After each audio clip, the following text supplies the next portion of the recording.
আমার হাজবেন্ড একজন ইতালি প্রবাসী।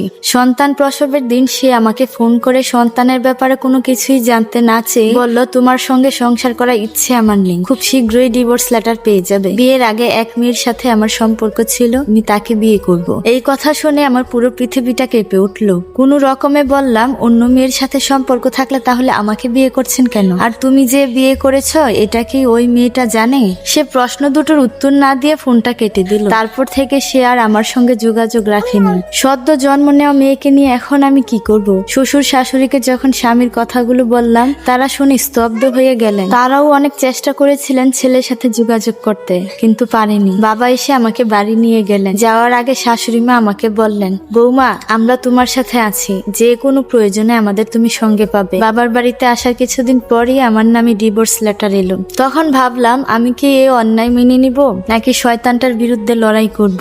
বহু ভেবে লড়াই করার সিদ্ধান্ত নিলাম। ডিভোর্স লেটারের দিকে তাকিয়ে মনে মনে স্বামীর উদ্দেশ্যে বললাম, তোকে আমি অবশ্যই তালাক দিব, তবে এখন নয়, উপযুক্ত সময়ে। ডিভোর্স লেটারের আইনি জটিলতা এড়ানোর জন্য এবং একতরফা অন্যায় তালাক ঠেকানোর জন্য স্থানীয় মেয়রের সাথে যোগাযোগ করলাম। তাকে সবকিছু খুলে বললে তিনি আমাকে আশ্বস্ত করলেন যে এই বিষয়ে তিনি সাহায্য করবেন। এরপর খোঁজ নিতে লাগলাম কোন মেয়ের সাথে ওর সম্পর্ক ছিল এবং কবে সে বিয়ে করতে যাচ্ছে। এই তথ্যগুলো জানার ব্যাপারে আমাকে সাহায্য করেছিল আমার স্বামীর এক বন্ধু। বন্ধুটি বলল, ভাবি আপনার সাথেও অবিচার করেছে, এখন আরেকটা মেয়েকে ফাঁদে ফেলতে চাচ্ছে, ওকে আটকানো দরকার, আর সেই জন্যই আপনাকে সাহায্য করলাম। মেয়ের বাড়ির ঠিকানা এবং বিয়ের তারিখ আমার বাবা মা এবং শ্বশুর শাশুড়িকে জানালাম। এরপর পুলিশ স্টেশনে স্বামীর বিরুদ্ধে মামলা করলাম। প্রথম স্ত্রীর অনুমতি না নিয়ে দ্বিতীয় বিয়ে করা এবং ভরণ পোষণ না দেওয়ার মামলা।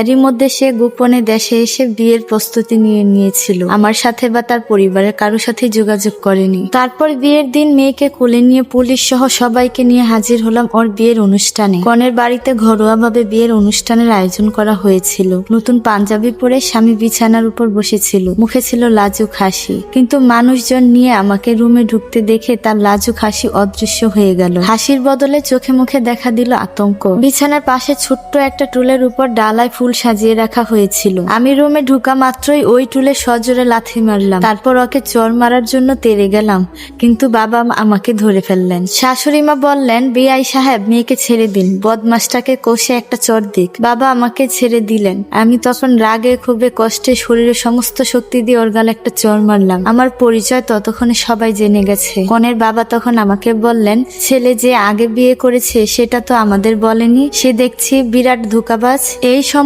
কনে ভিতর রুম থেকে বেরিয়ে এসে আমাকে বলল, আপু, ও তো আপনার সাথে যে অন্যায় করেছে ভয়াবহ, এমন ছেলেকে বিয়ে করার প্রশ্নই আসে না। আমারও ইচ্ছে করছে বদমাস্টার গালে একটা চর মারতে। সবার সামনে বদমাস্টার লাঞ্ছিত হলো। ওকে জেলে ঢুকিয়ে তারপরে তালাক দিলাম।